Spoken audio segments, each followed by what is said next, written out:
Saludos y bendiciones a todos, hermanos. En esta ocasión estamos analizando el tema llamados, y es un tema relevante porque todo creyente debe estar seguro de que la llamada que llega a su conciencia procede realmente de Dios y de que Él no se limita simplemente a seguir la proyección de los sentimientos y emociones de su propia alma, el poder de sugestión de otro hombre o la presión que ejerce sobre su conciencia esa estructura religioso-social que llamamos iglesia. En este tiempo de pandemia muchas personas han estado alejándose del Señor y en otros casos algunos creyentes totalmente en sentido contrario han reafirmado su compromiso y convicción de seguir a Cristo Jesús. ¿A qué responde esta necesidad o esta realidad? Posiblemente lo vamos a encontrar en la respuesta a este tema en la palabra del Señor con como decíamos anteriormente, el tema llamados. Así que todos atentos porque vamos a analizar el tema llamados.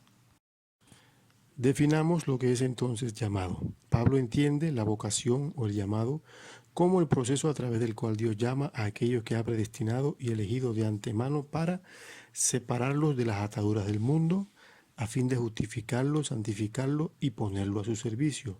Así, la vocación o llamado es una parte de la acción reconciliadora de Dios, de su obra pacificadora, y ésta solo puede alcanzar al hombre gracias al amor de Cristo que le busca y le vuelve hacia Él. El llamado es una acción exclusiva de Dios en dirección al hombre para separarlo, justificarlo, santificarlo y utilizarlo para su honra y su gloria. El llamado en ningún momento es producto de la acción humana, sino de la acción divina que mueve el corazón y la mente del hombre hacia Dios para ponerse al servicio de Dios, habiendo sido justificado y santificado, es decir, habiendo sido salvado.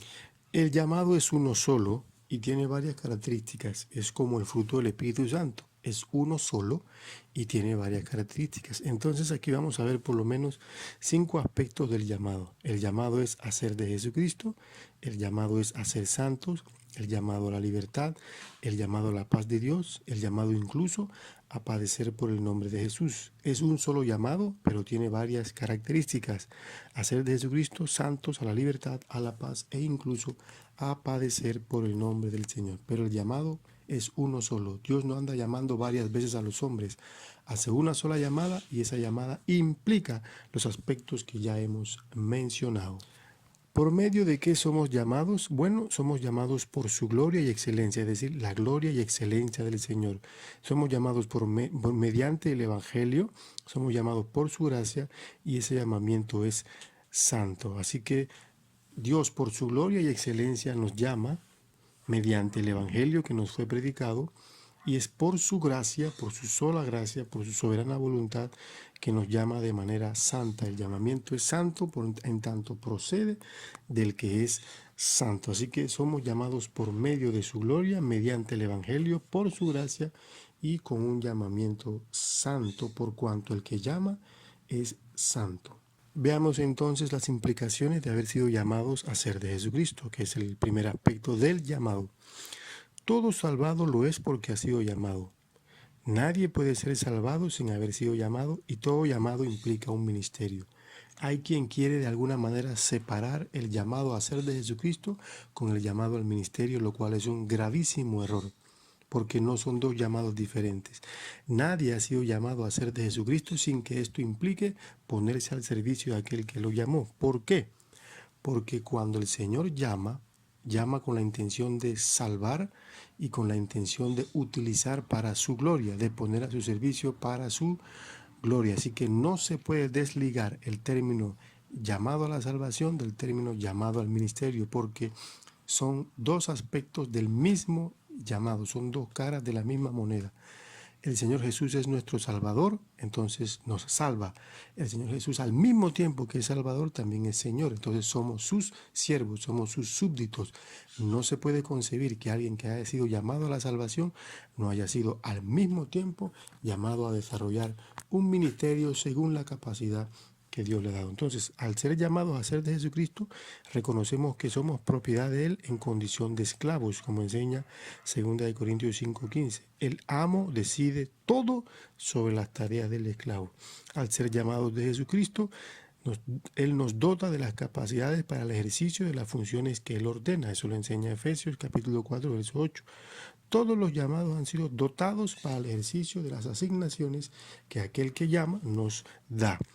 Y ser llamado implica ser recompensado por el buen servicio. Según Apocalipsis 22, 12, todo servicio fiel será recompensado conforme a la majestad del Rey y Señor. Por eso decimos que nadie puede considerarse a sí mismo llamado a la salvación y no considerarse llamado a desarrollar un ministerio, porque eso sería un gravísimo error. Eso sería como decir que Jesús es Salvador, pero no es Señor, y eso no se puede. Son dos caras de la misma moneda, son dos aspectos de la misma persona y son dos elementos del mismo llamado, llamados a la salvación y llamados a ser de Jesucristo, que es llamado a la salvación y llamado a servirle con la capacidad que Él nos da en condiciones de esclavo y estimulado por la recompensa que Él ha ofrecido a todo aquel que le sirve fielmente. Entonces vemos las implicaciones de haber sido llamado a ser de Jesucristo. Usted y yo tenemos un llamado de Dios al ministerio con todo lo que Él nos ha dado. Hay diversidad de ministerios, pero el Señor es el mismo. Eso lo enseña 1 Corintios 12:15. Entonces nos toca servir con todo lo que tenemos, porque de las asignaciones especiales se encarga el Señor. ¿A qué me refiero con esto? Todo cristiano, todo llamado a la salvación es también llamado al servicio, y ese llamado al servicio implica que nosotros tenemos que servir de acuerdo a lo que el Señor nos ha dado. Hay personas que a las cuales el Señor, habiéndolo llamado, les ha asignado tareas especiales muy específicas. Podemos dar el ejemplo, por ejemplo, de Felipe, el ejemplo del apóstol Pablo, el ejemplo de los apóstoles en general. Son personas que fueron asignadas por Dios a tareas específicas, pero el resto de la cristiandad nunca pudo o podía decir que no fueron llamados al ministerio. No, hay tareas específicas a las cuales Dios ha designado a aquellos que Él ha llamado, y esas tareas las tenía Él preparadas desde antes de la fundación del mundo. ¿Qué es lo que queremos corregir con esto? Corregir la idea de que hay unos llamados al ministerio y otros no. Eso es falso. Todo salvado es llamado al ministerio. Que haya asignaciones específicas dadas por Dios a ciertas personas es otra cosa, pero ninguno de los salvados está excluido del llamado al ministerio, porque ha sido llamado para servir, capacitado para servir y estimulado para servir por la obra del Señor Jesús en la cruz. El ministerio se ejerce según las capacidades dadas por el Señor, como Él quiso. Estas capacidades se perfeccionan en el mismo servicio, como es el caso de Felipe. Nos toca ocuparnos en servir al Señor, sirviendo en la iglesia con lo que Él nos ha dado.